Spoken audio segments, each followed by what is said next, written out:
இங்க நீங்க தான் இப்படின்னா அங்க அவங்க யாரு? உங்க சீக்ரெட் ஓனர். போட்டு உடைக்கிறாரு. அவங்க உங்களுக்கும் மேல மாண்புமிகு திரு மோடிஜி அவர்களே.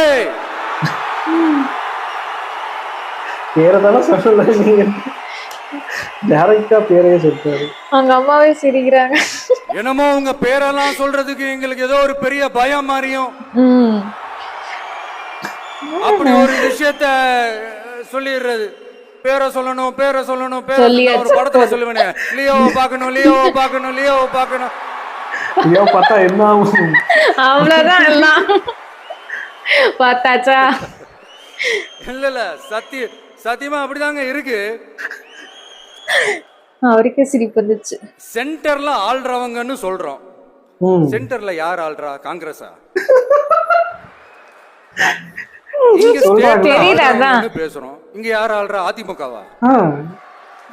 டைரக்டா தான் இதுவே டைரக்டா. பேரை சொல்ல எனக்கு புரியலையே. நீங்க தானே கேட்டீங்க சொன்னல, நீங்க தானே கேட்டீங்க வச்சுக்கோங்க.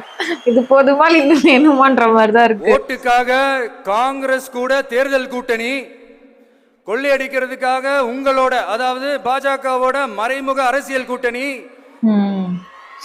இப்படி உங்க பேரை சொல்லியே மக்களை ஏமாத்துறதும் உங்க பேரை சொல்லியே மக்களை பயமுறுத்துறதும், இப்படி இந்த கரப்ஷன் கபடதாரிகளுக்கு மறைமுகமாக உதவும் உங்க அரசுக்கு ஏஞ்சி தமிழ்நாடு தமிழர்கள்னாலே அலர்ஜி.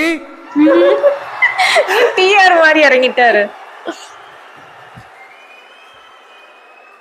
தமிழ்நாட்டுல இருந்து வர ஜிஎஸ்டியே கரெக்டா வாங்கிக்கிறீங்க, ஆனா தமிழ்நாட்டுக்கு பட்ஜெட்ல நிதி ஒதுக்க மாட்டேங்கிறீங்க. இங்க படிக்கிற நம்ம பிள்ளைங்களோட படிப்புக்கு நிதி ஒதுக்க மாட்டேங்கிறீங்க, ஆனா மும்மொழி கொள்கையை திணிக்கிறீங்க.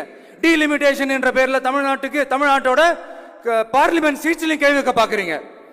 ஒரே நாடு ஒரே தேர்தல் நீங்க ஸ்டார்ட் பண்ணப்பவே புரிஞ்சிருச்சு பிரதமர் சார்.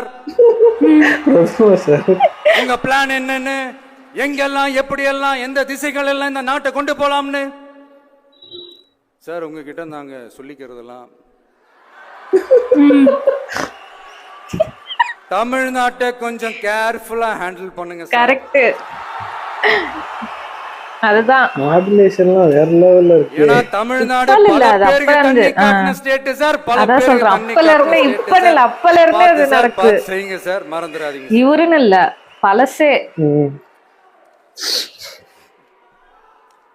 தமிழ்நாட்டு மக்களுக்கு இன்னைக்கு இந்த பொதுக்குழு வழியா ஒரு உத்தரவாதத்தை நாம கொடுக்க போறோம். நம்ம ஆட்சி, அதாவது உங்க ஆட்சி, உண்மையான மக்களாட்சி,